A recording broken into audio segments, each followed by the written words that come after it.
అందరికీ నమస్కారం. ఈరోజు డిసెంబర్ 9వ తారీఖున డివిజనల్ ఆఫీస్ ముందు మహాధర్నా కార్యక్రమం నిర్వర్తించడం జరిగింది. నేను ఆల్రెడీ రాజమండ్రి డివిజన్కి ప్రెసిడెంట్. నా పేరు రావుల మాధవరావు. మేము ఆల్రెడీ అక్టోబర్ 6వ తారీఖు నుంచి యాజిటేషన్ మొదలైంది. ఆల్ ఇండియా లీఆర్పీ పిలుపు మేరకు యాజిటేషన్ ఆల్ ఇండియాలో అన్ని బ్రాంచుల్లోని డివిజన్లో కూడా కార్యక్రమం నిర్వర్తించుకుంటూ వచ్చాం. అందులో నిరసన కార్యక్రమం స్టెప్పులుగా నో బీఓసీ క్యాంపెయిన్ అని, అలాగే రెస్ట్ డేలని, అలాగే పోస్ట్ కార్డులని, అలాగే ఎంపీలను కలాలని, రకరకాల మా ఆల్ ఇండియా లీడర్లు ఇచ్చిన షెడ్యూల్ ప్రకారంగా మేము కార్యక్రమాలు నిర్వర్తించుకుంటూ వస్తాం.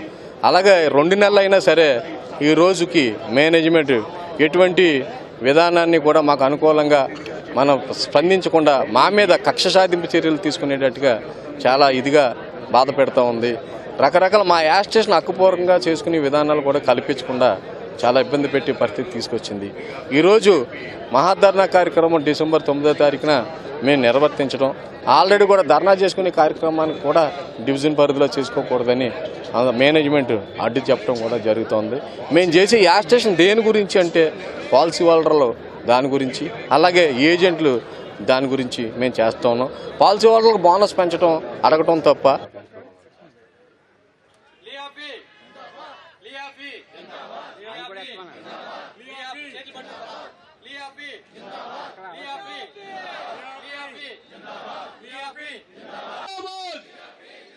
ఏజెంట్ల ఐక్యత, ఏజెంట్ల